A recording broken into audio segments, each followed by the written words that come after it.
Michael Rafferty pleads not guilty in the first-degree murder of Tory Stafford. And Councillor Adam Vaughan talks to Humber News about transit plans on Finch. Humber News starts now.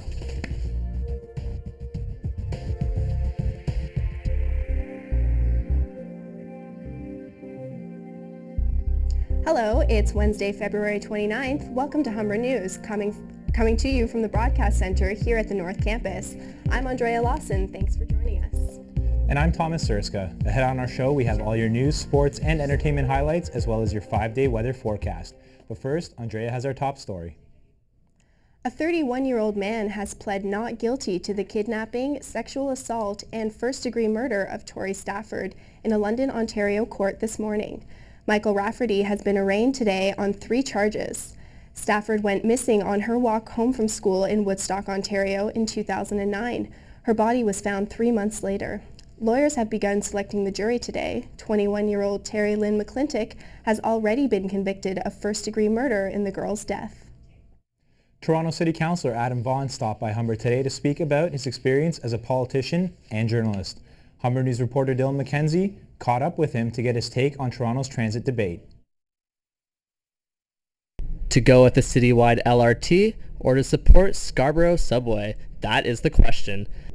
Adam Vaughan has been very vocal about his support for an LRT system that spans across Toronto. He spoke with Humber students today about the benefits.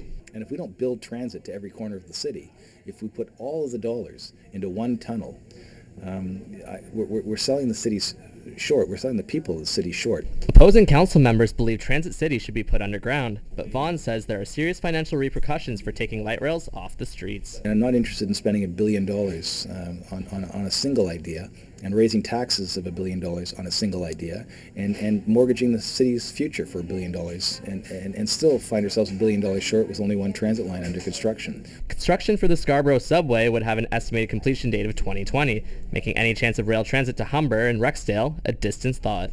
Look, at Humber's one of the areas that would be served by the new transit plan that's been approved by council.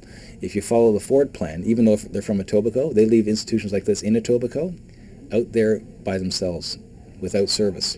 The City Council vote that will decide the fate of the Shepherd Subway line happens March 15th. Dylan MacKenzie, Humber News. And in preparation for the March 15th council meeting, Mayor Rob Ford is making his final subway pleas before City Council decides on transit plans for Shepherd Avenue. Ford met with TTC Commissioner John Parker, TTC Chair Karen Stintz, and Councillor Josh Cole to discuss transit plans on Tuesday.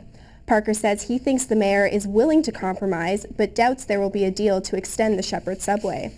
Ford also met with key swing voters to see if they would consider parking taxes or road tolls to help pay for the subway. The HSF elections are only a couple of weeks away, and the campaign period for the candidates is well underway. MTV's Darren Jones hosted the first all-candidates debate at the Lakeshore campus today. The North Campus will host another debate tomorrow morning at 10:30. That one will be hosted by MTV's Aaliyah Jasmine. HSF President Brian Tran did not answer calls about how much HSF money was spent on the moderators. A Toronto man is in hospital after being hit by a car at Bathurst Avenue and McAllister Road. Police say the 21-year-old got off a TTC bus and crossed into oncoming traffic. The bus driver honked to warn the man of oncoming cars. According to witnesses, the man was wearing headphones and could not hear the horn. This incident comes just weeks after an Oshawa teen was struck and killed by a train while wearing headphones.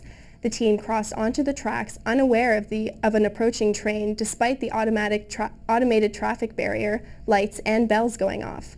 We asked Humber students whether they think headphones pose a safety risk. Do you think it's dangerous? Yeah, it's dangerous. You can't see, you can't hear when people are coming, right? So, yeah, it's dangerous, I guess.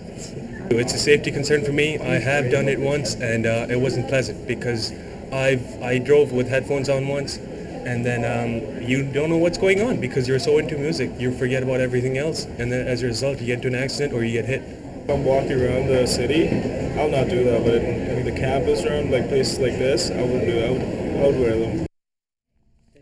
2 stabbings occurred earlier this morning. One was near Ryerson University and another was in Regent Park. A Toronto man is in hospital after the stabbing on Mutual Street between Dundas and Shooter. Police say the 31-year-old victim was conscious when he was taken to St. Michael's Hospital. A 35-year-old man was taken into custody shortly after the incident at 7 a.m. Another man is also in hospital following a stabbing in Regent Park. Police say the incident happened in an apartment building on Gerrard Street near River. The victim suffered multiple stab wounds before being rushed to hospital, where he underwent treatment for serious injuries. Police are continuing their investigations. When we come... Orangutans at the Toronto Zoo might be the next species getting their hands on the popular Apple iPad. The program is called Apps for Apes, and its goal is to donate iPads to the bored apes in zoos. Developed by the nonprofit organization Orangutan Outreach, the program has already started at the Milwaukee Zoo, and the Toronto Zoo is looking to be next. Program officials say giving orangutans iPads will stimulate their creativity, even with something as simple as a drawing app. In the meantime, the same people who made the Apps for Apes program are trying to set up the first Skype session between orangutans. When we come back, we'll have more news from across the country and around the world. Wendy Match will have the sports news, and we'll have your weather forecast with Adriano Mancini. It may be a tough commute for Humber students going home tonight. I have today's weather and the 5-day weather forecast coming up after the break.